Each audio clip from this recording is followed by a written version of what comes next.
आज ऑफिस में जरूरी मीटिंग रखी गई थी, जिसकी वजह से रुपीस को आने में देरी हो गई।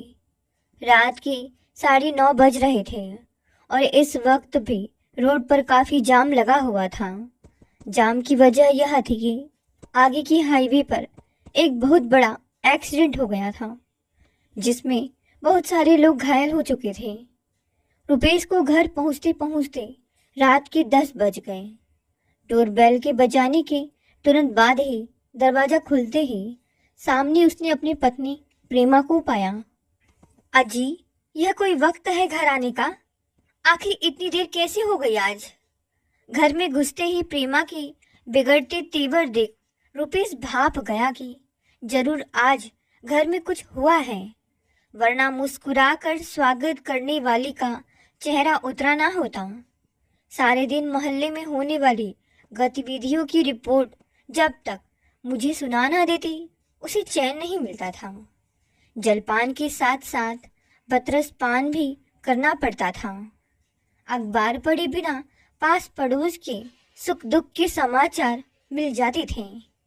शायद देरी से आने के कारण ही प्रेमा का मूड बिगड़ा हुआ होगा।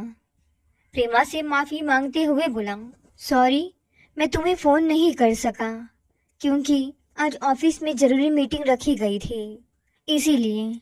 तुम्हारी देरी का कारण मैं समझ सकती हूँ, पर मैं इस कारण दुखी नहीं हूँ, प्रेमा बोली।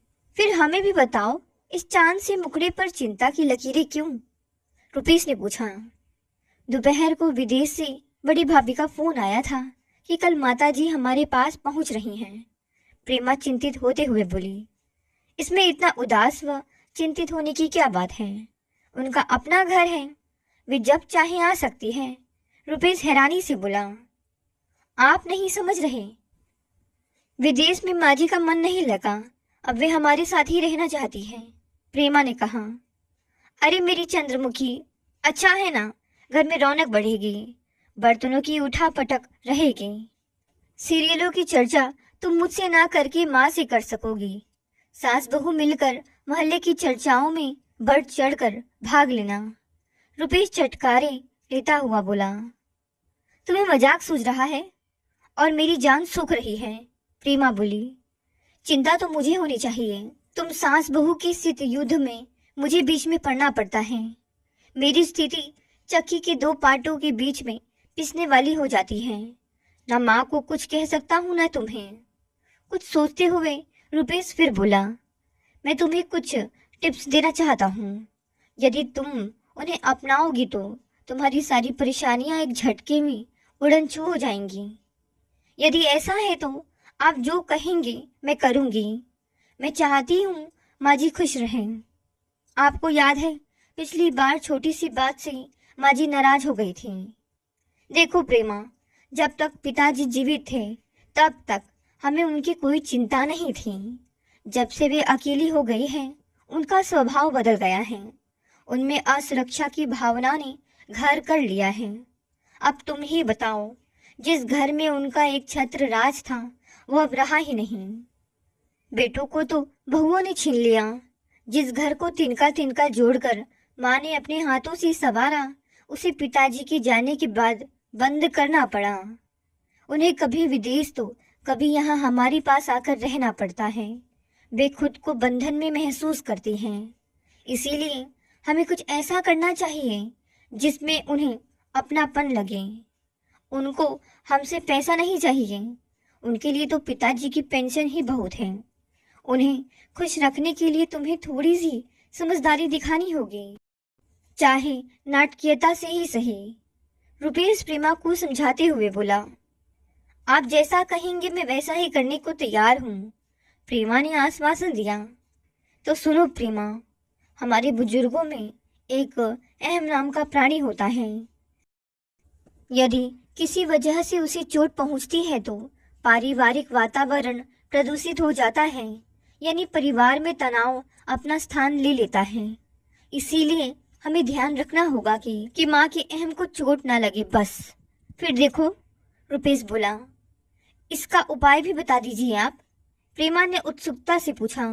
क्यों नहीं, सबसे पहले तो जब माँ आए तो सिर पर पल्लू रखकर चरण स्पर्श कर लेना।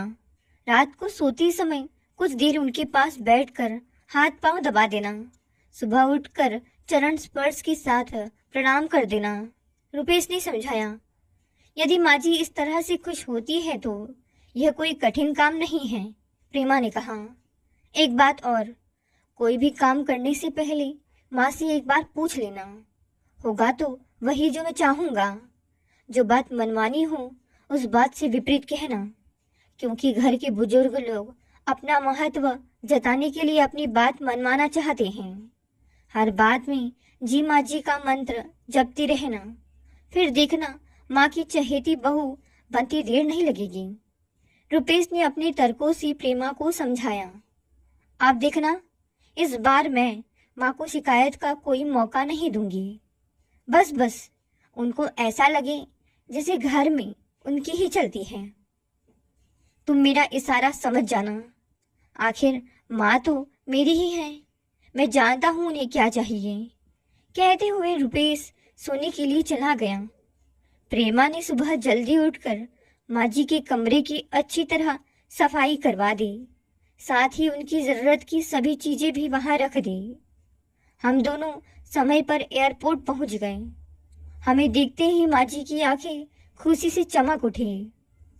सिर ढककर प्रेमा ने माँ के पैर छुए तो माँ ने सिर पर हाथ रखकर आशीर्वाद दिया।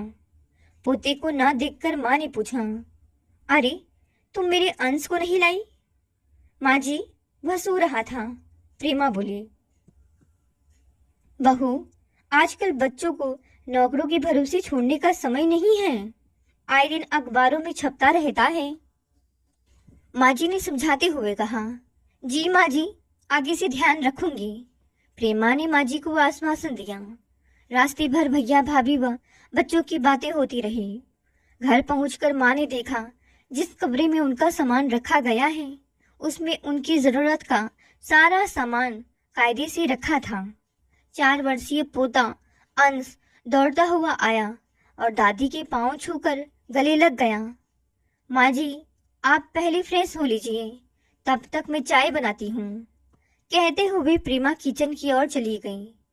रात के खाने में सब्जी माँ से पूछकर बनाई गई। खाना खाते खाते रुपेश बोला, प्रेमा, कल आलू के पराठे बनाना, पर माँ से सीख लेना, तुम बहुत मोटे बनाती हो। प्रेमा की आंखों में आंखें डालकर रुपेश बोला, ठीक है, माँ जी से पूछकर ही बनाऊंगी, प्रेमा बोली।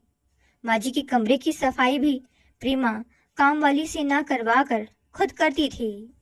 अगले दिन ऑफिस जाते समय रुपेश को एक फाइल ना मिलने के कारण वह बार बार प्रेमा को आवाज लगा रहा था।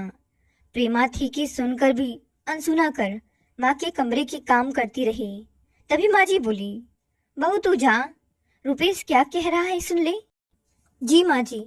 दोपहर के समय माँ जी ने तेल मालिश के लिए शीशी खोली तो प्रेमा ने शीशी हाथ में लेते हुए कहा, लाओ माँ जी, मैं लगाती हूँ। बहू रहने दे, तुझे घर के और भी बहुत काम है, थक जाएगी। नहीं माँ जी, काम तो बाद में होते रहेंगे, तेल लगाते लगाते प्रेमा बोली। माँ जी, आप अपने समय में कितनी सुंदर दिखती होंगी, और आपके बाल तो और भी सुंदर दिखते होंगे, जो अब भी कितने सुंदर और मुलायम हैं। अरे नहीं, ऐसी कोई बात नहीं। हाँ, तुम्हारे बाबूजी जरूर कभी कभी छेड़ दिया करते थे। कहते थे कि यदि मैं तुम्हारे कॉलेज में होता तो तुम्हें भगा ले जाता। बात करते करते उनके मुख की लालिमा बता रही थी कि जैसे वे अपने अतीत में पहुंच गई हैं। प्रेमा ने चुटकी लेते हुए माँ जी को फिर छेड़ा। माँ जी, अंश के पापा बताते हैं कि आप नाना जी के घर भी कभी कभी ही जाती थी। बाबूजी का मन आपके बिना लगता ही नहीं था। क्या ऐसा ही था माँ जी? चल हट, शरारती कहेंगी, कैसी बातें करती हैं। देख, अंश स्कूल से आता होगा। बनावटी गुस्सा दिखाते हुए माँ जी नवयौवना की तरह शर्मा गई। शाम को प्रेमा को सब्जी काटती देख माँ जी बोली, बहू तुम कुछ और काम कर लो, सब्जी मैं काट देती हूँ। माँ जी रसोई घर में गई तो प्रेमा ने मनुहार करते हुए कहा, माँ जी मुझे भरवा शिमला मिर्च की सब्जी बनानी नहीं आती, आप सिखा देंगी? ये कहते हैं जो स्वाद माँ के हाथ की बने खाने में है, वह तुम्हारे हाथों में नहीं। हाँ हाँ, क्यों नहीं, मुझे मसाले दे, मैं बना देती हूँ। धीरे धीरे रसोई की जिम्मेदारी माँ ने अपने ऊपर ले ली थी। और तो और अंश की मालिश करना, उसे नहलाना, उसे खिलाना पिलाना सब माँ जी ने संभाल लिया। अब प्रेमा को अंश को पढ़ाने के लिए बहुत समय मिलने लगा। इस तरह प्रेमा के सिर से काम का भार कम हो गया था। साथ साथ घर का वातावरण भी खुशनुमा रहने लगा। रुपेश को प्रेमा के साथ कहीं घूमने जाना होता तो वह यही कहती कि माँ से पूछ लो, मैं उनके बिना नहीं जाऊंगी। एक दिन पिक्चर देखने का मूड बना। ऑफिस से आते हुए रुपेश 2 पास ले आया। जब प्रेमा को चलने के लिए कहा तो वह झट से ऊंचे स्वर में बोल पड़ी, माँ जी चलेगी तो मैं चलूंगी, अन्यथा नहीं। वह जानती थी कि माँ को पिक्चर देखने में कोई रुचि नहीं है। उनकी तू मैं सुनकर माँ जी बोली, बहू क्यों जिद कर रही हो, रुपेश का मन है तो चली जा, अंश को मैं देख लूंगी।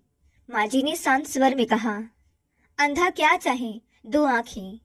वे दोनों पिक्चर देखकर वापस आए तो उन्हें खाना तैयार मिला। माँ जी को पता था रुपेश को कटहल बहुत पसंद है, इसीलिए फ्रिज से कटहल निकाल कर बना दिया। चपातियाँ बनाने के लिए प्रेमा ने गैस जलाई तो माँ जी बोली, प्रेमा तुम खाना लगा लो, रोटियां मैं सेकती हूँ। नहीं माँ जी, आप थक गई होंगी, आप बैठिए, मैं गरम गरम रोटियां बना कर लाती हूँ, प्रेमा बोली। सभी एक साथ बैठकर खाएंगे। तुम बना लो प्रेमा, रुपेश बोला। एक साथ सभी को खाना खाते देख माँ जी की आंखें नम हो गई। रुपेश ने पूछा तो माँ बोली, आज तुम्हारे बाबूजी की याद आ गई। आज वे होते तो तुम सबको देखकर बहुत खुश होते। माँ मन दुखी मत करो, रुपेश बोला। प्रेमा की ओर देखकर रुपेश बोला, कटहल की सब्जी ऐसे बनती है? सच में माँ, बहुत दिनों बाद इतनी स्वादिष्ट सब्जी खाई है। माँ से कुछ सीख लो प्रेमा। माँ जी सच में सब्जी बहुत स्वादिष्ट है, मुझे भी सिखाना। बहू खाना तो तुम भी स्वादिष्ट बनाती हो। नहीं माँ जी, जो स्वाद आपके हाथों की बनाई खाने में है वह मेरे में कहाँ, प्रेमा बोली। रुपेश को दिवाली पर बोनस के पैसे मिले तो देने के लिए उसने प्रेमा को आवाज लगाई। प्रेमा ने आकर कहा, माँ जी को ही दीजिए ना। रुपेश ने लिफाफा माँ के हाथ में रख दिया। माँ जी लिफाफे को उलट पुलट कर देखते हुए रोमांचित हो उठी। आज वे खुद को घर की बुजुर्ग व सम्मानित सदस्य अनुभव कर रही थी। रुपेश व प्रेमा जानते थे कि माँ को पैसे से कुछ लेना देना नहीं है, ना ही उनकी कोई विशेष जरूरतें थी। बस उन्हें तो अपना मान सम्मान चाहिए था। अब घर में कोई भी खर्चा होता या कहीं जाना होता तो प्रेमा माँ से जरूर पूछती। माँ जी भी उसे कहीं घूमने जाने के लिए मना नहीं करती। अब हर समय माँ के मुख से प्रेमा की प्रशंसा के फूल ही झड़ते। दिवाली पर घर की सफाई करते करते प्रेमा स्टूल से जैसे ही नीचे गिरी तो उसके पाँव में मोच आ गई। माँ ने उसे उठाया और पकड़कर पलंग पर बैठाकर पाँव में मरहम लगाया और गर्म पट्टी बांधकर उसे आराम करने को कहा। यह सब देखकर रुपेश बोला, माँ मैंने तो सुना था वह सेवा करती है सास की, पर यहाँ तो उल्टी गंगा बह रही है। चुप कर, ज्यादा बकबक मत कर। प्रेमा मेरी बेटी जैसी है, क्या मैं इसका ध्यान नहीं रख सकती? प्यार से डांटते हुए माँ बोली। माँ जी, बेटी जैसी नहीं बल्कि बेटी कहो, मैं आपकी बेटी ही तो हूँ। प्रेमा की बात सुनते ही माँ जी ने उसके सिर पर हाथ रखा और बोली, तुम सही कह रही हो बहू, तुमने बेटी की कमी पूरी कर दी। घर में होता वही जो रुपेश चाहता, पर एक बार माँ की अनुमति जरूर ली जाती। बेटा चाहे कुछ भी कह दे, पर बहू की छोटी सी भूल भी सास को सहन नहीं होती। इससे सास को अपना अपमान लगता है। यह हमारी परंपरा सी बन चुकी है, जो धीरे धीरे खत्म भी हो रही है। माँ जी को थोड़ा सा मान सम्मान देने के बदले में उसे अच्छी बहू का दर्जा व बेटी का स्नेह मिलेगा, इसकी तो उसने कल्पना भी नहीं की थी। प्रेमा के घर में हर समय प्यार का, खुशी का वातावरण रहने लगा। दिवाली नजदीक आ गई थी। माँ व प्रेमा ने मिलकर पकवान बनाए। लगता है इस बार की दिवाली एक विशेष दिवाली रहेगी। सोचते सोचते रुपेश बिस्तर पर लेटा ही था कि विदेश से भैया का फोन आ गया। उन्होंने माँ के स्वास्थ्य के बारे में पूछा और बताया कि इस बार माँ उनके पास से नाराज होकर गई है। तब से मन बहुत विचलित है। यह तो हम सभी जानते हैं कि प्रियंका भाभी और माँ के विचार कभी नहीं मिले, पर विदेश में भी उनका झगड़ा होगा इसकी तो कल्पना भी नहीं की थी। भैया ने बताया कि वे माफी मांग कर प्रायश्चित करना चाहते हैं, अन्यथा हमेशा उनके मन में एक ज्वाला सी दहकती रहेगी। आगे उन्होंने जो बताया वह सुनकर तो मैं खुशी से उछल ही पड़ा। बस अब 2 दिन का इंतजार था, क्योंकि 2 दिन बाद दिवाली थी। इस बार दिवाली पर प्रेमा ने घर कुछ विशेष प्रकार से सजाया था। मुझे उत्साहित देख प्रेमा ने पूछा, क्या बात है, आप बहुत खुश नजर आ रहे हैं। अपनी खुशी को छिपाते हुए मैंने कहा, तुम सास बहू का प्यार हमेशा ऐसा ही बना रहे बस, इसीलिए खुश हूँ। नजर मत लगा देना हमारे प्यार को, प्रेमा खुश होते हुए बोली। दिवाली वाले दिन माँ ने अपने बक्से की चाबी देते हुए कहा, बहू लाल रंग का एक डिब्बा है, उसे ले आ। प्रेमा ने जी माँ जी कहकर डब्बा लाकर दे दिया। माँ ने डब्बा खोला और उसमें से खानदानी हार निकाला। हार प्रेमा को देते हुए बोली, लो बहू, ये हमारा खानदानी हार है, इसे संभालो। दिवाली इसे पहन कर मनाओ, तुम्हारे पिताजी की यही इच्छा थी। हार देते हुए माँ की आंखें खुशी से नम हो गई। प्रेमा ने हार लेकर माथे से लगाया और माँ की पैर छूकर आशीर्वाद लिया। मुझे बार बार घड़ी की ओर देखते हुए प्रेमा ने पूछा तो मैंने टाल दिया। दीप जलाने की तैयारी हो रही थी। तभी माँ ने आवाज लगाकर कहा, रुपेश जल्दी आओ, अंश के साथ फुलझड़ियाँ भी तो जलानी है। मैं 7:30 बजने का इंतजार कर रहा था। तभी बाहर टैक्सी रुकने की आवाज आई। मैं समझ गया मेरे इंतजार की घड़ियां खत्म हो गई। मैंने अनजान बनते हुए कहा, चलो माँ, सेलिब्रेशन शुरू करें। हाँ हाँ चलो प्रेमा। आवाज लगाते हुए कुर्सी से उठने लगी तो प्रियंका भाभी ने माँ के चरण स्पर्श किए। आदत के अनुसार माँ के मुख से आशीर्वाद की झड़ी लग गई। सिर पर हाथ रखे बोली ही जा रही थी, खुश रहो, आनंद रहो, आदि आदि। भाभी जैसे ही पांव छूकर उठी तो माँ आश्चर्य से देखती रह गई। आश्चर्य के कारण पलक झपकना ही भूल गई। हैरानी से माँ ने एक बार भैया की ओर, एक बार मेरी ओर देखा। तभी भैया ने माँ के पैर छुए तो खुश होकर भाभी के साथ साथ मुझे वो प्रेमा को भी गले लगा लिया। माँ ने भैया भाभी की आंखों को पढ़ लिया था। पुनः आशीर्वचन देते हुए दिवाली की शुभकामनाएं दी। माँ की आंखों में खुशी की चमक देखकर लग रहा था दिवाली के शुभ अवसर पर अन्य दीपों के साथ माँ के हृदय रूपी दीप भी जल उठे, जिनकी ज्योति ने सारे घर को जगमग जगमग कर दिया। दोस्तों, छोटी सी कहानी ही समाप्त हो गई। चलिए साथ देखते हैं आज की दूसरी कहानी। काफी दिनों से बहुत थक गई हूँ। अब तो मन करता है कि सब कुछ छोड़कर अपने नानी के गांव रह लूं और 1-2 महीना रहकर मामी नानी के साथ थोड़ा वक्त गुजार लूं। बहुत मन करता है। बचपन में तो बहुत मजा आता था, लेकिन अब तो बात ही अलग हो चुकी है। श्वेता ने कॉफी का ऑर्डर देते हुए अंकिता से कहा, सच में इतना काम, कभी कभी दिल करता है कि यह नौकरी शौकरी छोड़ ही दूं हमेशा के लिए। हाँ यार, तेरे जैसा मेरा भी हाल है। मेरे तो घर वाले शादी करने के लिए जोर डाल रहे हैं, अंकिता बोली। लेकिन नौकरी की व्यस्तता में कुछ सोच नहीं पा रही हूँ। नेहा का ठीक है, शादी का झंझट ही नहीं पाला। साथ रहो, साथ रहने का मजा लो और फिर शादी के बाद के झंझट से मुक्त रहो। मुझे तो लिव इन रिलेशन शादी से अधिक भाया है, नेहा ने कहा। शादी करो, बच्चे पैदा करो, बच्चे पालो और नौकरी को हाशिए पर रख दो। अरे, इतनी मेहनत करके इंजीनियरिंग की है, क्या सिर्फ घर चलाने और बच्चे पालने के लिए? कैसा चल रहा है तेरा प्रणव के साथ? अंकिता ने पूछा। बहुत बढ़िया। जरूरत पर एक दूसरे का साथ भी है, लेकिन बंधन कोई नहीं। मैं तो कहती हूँ तू भी एक अच्छा सा पार्टनर ढूंढ ले। नेहा बोली। कौन कहता है कि शादी बंधन है? श्वेता कॉफी के कप में चम्मच चलाती हुई बोली। बस कामयाब औरत को समय के अनुसार सही साथी तलाश करने की जरूरत है। हाँ, जैसे तूने तलाश किया। नेहा खिलखिलाते हुए बोली। आईआईटी इंजीनियर और आईआईएम लखनऊ से एमबीए होकर एक लेक्चरर से शादी कर ली। इतनी कामयाब बीवी को वह कितने दिन बचा पाएगा? जवाब में श्वेता मुस्कुराने लगी। क्यों नहीं बचा पाएगा?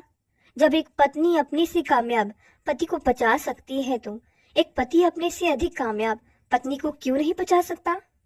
आज के समय की यही जरूरत है, कहकर कॉफी का प्याला मेज पर रखकर श्वेता उठ खड़ी हुई। साथ ही अंकिता और नेहा भी खिलखिलाते हुए उठी और अपनी अपनी राह चल पड़ी। तीनों सहेलियां बहुराष्ट्रीय कंपनियों में बड़े बड़े ओहदों पर थीं। फुर्सत के समय तीनों एक दूसरे से मिलती रहती थी। तीनों सहेलियों की उम्र 32 पार कर चुकी थी।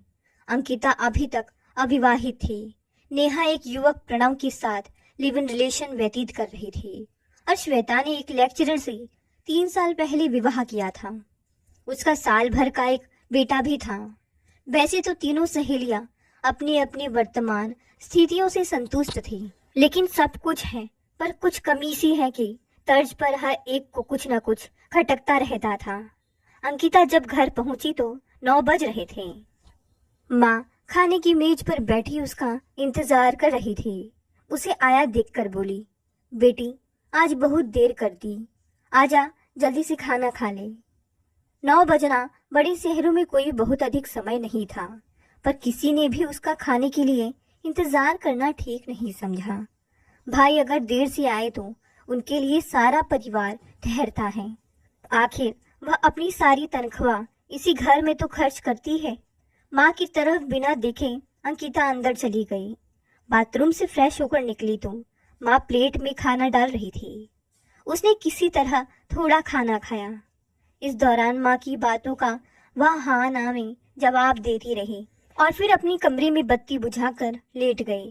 दिन भर के काम से शरीर क्लांत था, लेकिन हृदय के अंदर समुद्री तूफान था। लंबे चौड़े पलंग ने जैसे उसका अस्तित्व शून्य बना दिया था। रिश्ते तो कई आते हैं पर तय हो ही नहीं पाते, क्योंकि या तो उसे अपनी वर्तमान नौकरी छोड़नी पड़ती या लड़के का रुतबा उसके बराबर का नहीं होता। दोनों ही स्थितियां अंकिता को स्वीकार नहीं थी। इसी कारण शादी टलती जा रही थी। वह हमेशा अनिर्णय की स्थिति में रहती थी। उसके संस्कार उसे नेहा जैसा जीवन जीने की प्रेरणा नहीं देते थे और उसका रुतबा व स्वाभिमान उसे अपने से कम योग्य लड़के से शादी करने से रोकते थे। नेहा अपने फ्लैट पर पहुंची तो फ्लैट में अंधेरा था। पर्स से चाबी निकालकर दरवाजा खोला और अंदर आ गई। प्रणव कहाँ होगा, यह सोचकर उसने प्रणव के मोबाइल पर फोन लगाया और बोली, प्रणव कहाँ हो तुम? नेहा, मैं आज कुछ दोस्तों के साथ एक फार्म हाउस पर हूँ। सॉरी डियर, मैं आज रात वापस नहीं आ पाऊंगा। कल रविवार है, कल मिलते हैं, कहकर उसने फोन रख दिया। प्रणव साथ हो या ना हो, एक असुरक्षा का भाव जाने क्यों हमेशा उसके जहन में तैरता रहता है। यूं उनका लिव इन रिलेशन अच्छा चल रहा था, फिर भी वह अपने आप को कुछ लुटा हुआ ठगा हुआ सा महसूस करती थी। विवाह की अहमियत दिल में सिर उठा ही लेती। वैवाहिक संबंधों पर पारिवारिक, सामाजिक व बच्चों का दबाव होता है, इसीलिए निभाने ही पड़ते हैं। लेकिन उनके संबंधों की बुनियाद खोखली है, कभी भी टूट सकते हैं। उसके बाद यह सोचने से भी नेहा घबराती थी। नेहा ने 2 टोस्ट पर मक्खन लगाया, थोड़ा दूध पिया और कपड़े बदलकर बिस्तर पर निढाल सी पड़ गई। प्रणव लिव इन रिलेशन के लिए तैयार तो है, पर विवाह के लिए नहीं। कहता है कि अभी उसने विवाह के बारे में सोचा नहीं है। सच तो यह है कि प्रणव यदि विवाह के लिए कहे भी तो शायद वह तैयार ना हो पाए। विवाह के बाद की जिम्मेदारियां, बच्चे, घर गृहस्थी वह कैसे निभा पाएगी? लेकिन जब अपने दिल से पूछती है तो एहसास होता है कि विवाह की अहमियत वह समझती है। स्थायी संबंध, भावनात्मक और शारीरिक सुरक्षा विवाह से ही मिलती है। लाख उसके प्रणव के साथ मधुर संबंध है, लेकिन उसे वह अधिकार तो नहीं है जो एक पत्नी का अपने पति पर होता है। यह सब कुछ सोचते सोचते नेहा गुदगुदे तकिए में मुंह गड़ाकर सोने का असफल प्रयास करने लगी। श्वेता घर पहुंची तो आलोक बेटे को कंधे से चिपकाए लॉन में टहल रहा था। उसे अंदर आते देखकर उसकी तरफ चला आया और बोला, बहुत देर हो गई। हाँ, नेहा और अंकिता के साथ कॉफी पीने रुक गई थी, तो फोन तो कर देती। आलोक नाराजगी से बोला। दोनों अंदर आ गए। आलोक बेटे को बिस्तर पर लिटाकर थपकियां देने लगा। वह बाथरूम में चली गई। नहा धोकर निकली तो मेज पर खाना लगा हुआ था। चलो खाना खा लो, श्वेता बोली तो आलोक मेज पर आकर बैठ गया। डोंगे का ढक्कन हटाती हुई श्वेता बोली, कुछ भी कहो, खाना महाराजिन बहुत अच्छा बनाती हैं। आलोक चुपचाप खाना खाता रहा। श्वेता उसकी नाराजगी समझ रही थी। आज शनिवार की शाम आलोक का आउटिंग का प्रोग्राम रहा होगा जो उसकी वजह से खराब हो गया। एक बार मन किया कि मान मनुहार करें, लेकिन वह इतनी थकी हुई थी कि आलोक से उलझने का उसका मन नहीं हुआ। खाना खत्म करके उसने बचा हुआ खाना फ्रिज में रखा और बिस्तर पर आकर लेट गई। आलोक सो गया था। आंखों को कोहनी से ढके श्वेता का मन कर रहा था कि वह आलोक को मना ले, लेकिन पता नहीं कौन सी दीवार थी जो उसे उसके साथ सहज होने से रोकती थी। वैसे आलोक उसका स्वयं का चुनाव था। जब उसके लिए रिश्ते आ रहे थे, उस समय उसकी बुआ ने अपने रिश्ते के एक लेक्चरर लड़के का रिश्ता उसके लिए सुझाया था। घर में सभी खिलखिलाकर हंस पड़े थे। कहाँ श्वेता बहुराष्ट्रीय कंपनी में प्रबंधक और कहाँ लेक्चरर। तब उसकी छोटी बहन मजाक में बोली थी, वैसे दीदी एक लेक्चरर से आपका आइडियल मैच रहेगा।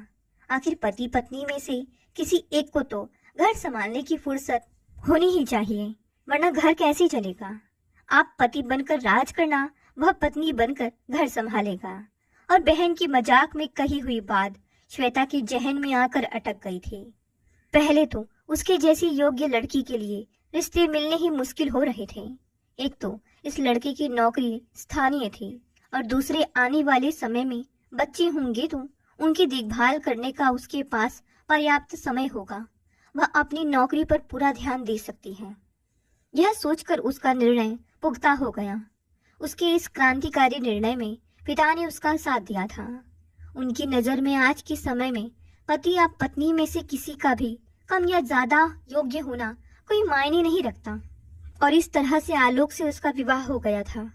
शुरुआत में तो सब कुछ ठीक चला, लेकिन धीरे धीरे उनके रिश्तों में खिंचाव आने लगा। उनकी तनख्वाह, ओहदा, उसका दायरा, उसकी व्यस्तताएं, सभी कुछ आलोक के मुकाबले ऊंचा व अलग था। और यह बात श्वेता के हाव भाव से जाहिर हो जाती थी। आलोक उसके सामने खुद को बौना महसूस करता था। श्वेता सोच रही थी कि काश उसने विवाह करने में जल्दबाजी ना की होती तो आज उसकी यह स्थिति नहीं होती। उससे तो अच्छा अंकिता और नेहा का जीवन है, जो खुश तो है। आलोक उसकी परेशानियां समझ ही नहीं पाता। वह चाहता है कि पत्नी की तरह मैं उसके अहम को संतुष्ट करूं। यही सोचते सोचते श्वेता सो गई। दूसरे दिन रविवार था। वह देर से सोकर उठी। जब वह उठी तो महाराजिन, धोबन, मेहरी सब काम करके जा चुके थे और आया मोनू की मालिश कर रही थी। वह बाहर निकली, किचन में जाकर चाय बनाई। एक कप आलोक को दी, खुद भी बैठकर चाय पीते हुए अखबार पढ़ने लगी। तभी उसका फोन बज उठा। उसने फोन उठाया। नेहा थी। हेलो नेहा। श्वेता चाय पीते हुए नेहा से बातें करने लगी। श्वेता, क्या तुम थोड़ी देर के लिए मेरे घर आ सकती हो? नेहा की आवाज उदासी में डूबी हुई थी। क्यों, क्या हो गया नेहा? श्वेता चिंतित स्वर में बोली। बस घर पर अकेली हूँ, रात भर नींद नहीं आई, बेचैनी सी हो रही है। मैं अभी आती हूँ, कहकर श्वेता उठ खड़ी हुई। आलोक सब कुछ सुन रहा था। उसका तना हुआ चेहरा और भी तन गया। वह तैयार हुई और आलोक से अभी आती हूँ कहकर बाहर निकल गई। नेहा के फ्लैट में श्वेता पहुंची तो वह उसका ही इंतजार कर रही थी। बाहर से ही अस्त व्यस्त घर के दर्शन हो गए। वह अंदर बेडरूम में गई तो दिखा नेहा सिर पर कपड़ा बांधे बिस्तर पर लेटी हुई थी। कमरे में कुर्सियां पर हफ्ते भर के उतारे हुए मैले कपड़ों का ढेर पड़ा हुआ था। कहने को प्रणव और नेहा दोनों ऊंचे ओहदों पर कार्यरत थे, पर उनके घर को देखकर जरा भी नहीं लगता था कि यह दो समान विचारों वाले इंसानों का घर है। क्या हुआ नेहा? श्वेता उसके सिर पर हाथ रखती हुई बोली। प्रणव कहाँ है? वह अपने दोस्तों के साथ शहर से दूसरे किसी फार्म हाउस पर गया हुआ है और मेरी तबीयत रात से ही खराब है। दिल बार बार बेचैन हो उठता है, सिर में तेज दर्द है। इतना बताते हुए नेहा की आवाज भर्रा गई। श्वेता के दिल में कुछ कसक सा गया। यह नेहा इसलिए दुखी है कि प्रणव कल से लौटा नहीं और उसके पास आलोक के लिए समय नहीं है। तो इसमें घबराने की क्या बात है? रात तक प्रणव लौट आएगा, श्वेता बोली। चल तुझे डॉक्टर को दिखा लाती हूँ, उसके बाद मेरे घर चलना। बात रात तक आने की नहीं है श्वेता, नेहा बोली। प्रणव का व्यवहार कुछ बदल रहा है। वह अक्सर ही मुझे बिना बताए अपने दोस्तों के साथ चला जाता है।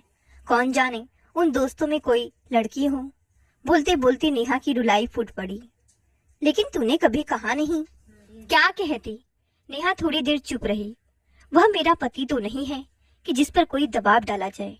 वह अपने फैसले के लिए आजाद है श्वेता। और श्वेता की बाह पकड़कर नेहा बोली, तूने अपने जीवन में सबसे सही निर्णय लिया है। तेरे पास सब कुछ है, सुकून भरा घर, बेटा और तुझे मान सम्मान देने वाला पति। पर मेरे और प्रणव के रिश्तों का क्या है?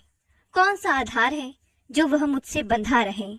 आखिर इन रिश्तों का और इस जीवन का क्या भविष्य है? एक उम्र निकल जाएगी तो मैं किसके सहारे जीऊंगी? जीवन सिर्फ जवानी की सीधी सड़क ही नहीं है श्वेता। इस सीधी सपाट सड़क के बाद एक संकरी गली भी आती है, अधेड़ावस्था की। और जब यह गली मुड़ती है ना, तो एक भयानक खाई आती है, बुढ़ापे की। और जीवन का वही सबसे भयानक मोड़ है। तब मैं क्या करूंगी? कहकर नेहा रोने लगी। आलोक तुझसे कम योग्य सही, लेकिन तेरी जीवन की निश्चिंतता उसकी वजह से है। उसे खोने का तुझे डर नहीं, घर की तुझे चिंता नहीं, बेटे के लालन पालन में तुझे कोई परेशानी नहीं। रोते रोते नेहा बोली, मेरे पास क्या है? प्रणव का मन होगा तब वह मेरे साथ रहेगा, फिर उसके बाद? श्वेता हतप्रभ सी नेहा को देखती रह गई। उसकी आंखों में, उसके चेहरे पर असुरक्षा के भाव थे, भविष्य की चिंता थी। लेकिन क्यों? नेहा खुद इतने ऊंचे पद पर कार्यरत थी। इस आजाद ख्याल जीवन की हिमायती नेहा के मन में भी प्रणव के खो जाने का डर है, जीवन में अकेले रह जाने का डर है। प्रणव के बाद दूसरा साथी बनाएगी, फिर तीसरा, फिर चौथा, और फिर उसके बाद जैसे एक विराट प्रश्न चिन्ह श्वेता के सामने आकर टंग गया था। वह तो अपनी नौकरी के अलावा कभी किसी के बारे में सोचती ही नहीं। बस आलोक का अपने से कम योग्य होना ही उसे खलता रहता है और इस बात से वह दुखी होती रहती है। प्रणव कहीं नहीं जाएगा नेहा, वह आ जाएगा रात तक। तुम्हारा भ्रम है यह, वह नेहा को दिलासा देते हुए बोली और दिन भर के लिए उसके पास रुक गई। शाम को जब वह घर पहुंची तो घर पर अंकिता को अपना इंतजार करते पाया। अरे अंकिता, इस समय तुम कैसे आ गई? तुझसे बात करने का मन हो रहा था, सो आ गई। आलोक जी ने बताया कि तू नेहा के घर गई है, आने वाली होगी। मुझे इंतजार करने को कहकर कुछ सामान लेने चले गए। एक पल चुप रहने के बाद अंकिता बोली, आलोक बता रहे थे कि नेहा की तबीयत कुछ ठीक नहीं है। क्या हुआ है उसे? कुछ नहीं यार, वह अपने और प्रणव के रिश्तों को लेकर कुछ अपसेट सी है। श्वेता सोफे पर बैठते हुए बोली। नेहा को प्रणव पर भरोसा नहीं रहा। उसे लग रहा है कि उसकी जिंदगी में कोई और है, तभी वह उससे दूर जा रहा है।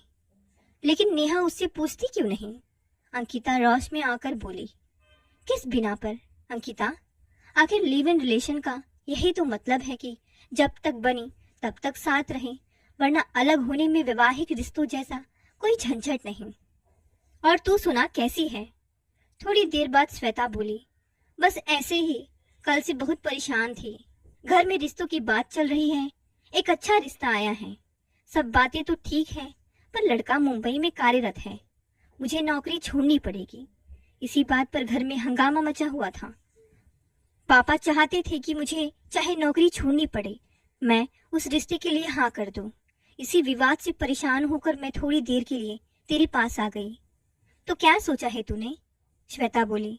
सोचा तो था कि मना कर दूंगी, अंकिता खिसक कर श्वेता के पास बैठती हुई बोली। लेकिन नेहा के बारे में जानने के बाद अब सोचती हूँ कि हाँ कर दूं। आज की पीढ़ी अपनी महत्वाकांक्षाओं के जाल में उलझी हुई है। विवाह और विवाह के बाद की जिम्मेदारियों से दूर भाग रही है। लेकिन जैसे जैसे उम्र आगे बढ़ती है, पीछे मुड़कर देखने का मन करता है। अगर 10 साल बाद कोई समझौता करना है तो आज क्यों नहीं? पल भर के लिए दोनों सहेलियां चुप हो गई। तूने सही और समय से निर्णय लिया श्वेता।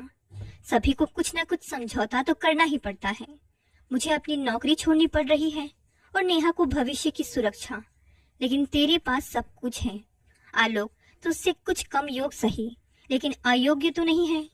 पहले लड़कियां इतनी योग भी नहीं होती थी कि उन्हें अपने से अधिक योग्य लड़के मिल जाते थे। लेकिन अब जमाना बदल रहा है। लड़कियां इतनी तरक्की कर रही हैं कि यदि अपने से अधिक योग्य लड़के के इंतजार में बैठी रहेंगी तो या तो नौकरी ही कर पाएंगी या शादी ही। ऐसे लड़के का चुनाव करना जिसके साथ घरेलू जीवन चल सके, बच्चों की परवरिश हो सके, बड़े बुजुर्गों की देखभाल हो सके, अपनों से लड़का कुछ कम योग भी हो तो इसमें कुछ गलत भी नहीं है। समय के साथ यह बदलाव आना ही चाहिए। आखिर पहले पत्नी घर दिखती थी, आज ऊंचे ओहदे पर कार्य कर रही है, तो पति के पास घर की देखभाल करने का समय हो तो इसमें कुछ गलत है क्या? यह कहकर अंकिता उठ खड़ी हुई। श्वेता जब अंकिता को बाहर तक छोड़कर अंदर आई तो ध्यान आया कि आलोक को बाजार गए हुए काफी देर हो गई है और अभी तक वह आए नहीं। आज आलोक के लिए श्वेता के मन में अंदर से चिंता हो रही थी। तभी कॉल बेल बज उठी। सामान से लदा फदा आलोक दरवाजे पर खड़ा था। अरे आप इतना सारा सामान ले आए? श्वेता सामान के कुछ पैकेट उसके हाथ से पकड़ते हुए बोली। बहुत देर हो गई, मैं इंतजार कर रही थी। श्वेता के स्वर की कोमलता से आलोक चौंक गया। बिना कुछ बोले वह अपने हाथ का सामान किचन में रखकर बेडरूम में चला गया। श्वेता भी उसके पीछे पीछे आ गई। आलोक पीछे से उसके गले में बाहें डालती हुई श्वेता बोली, चलो आज का डिनर बाहर करेंगे, फिर कोई फिल्म देखेंगे।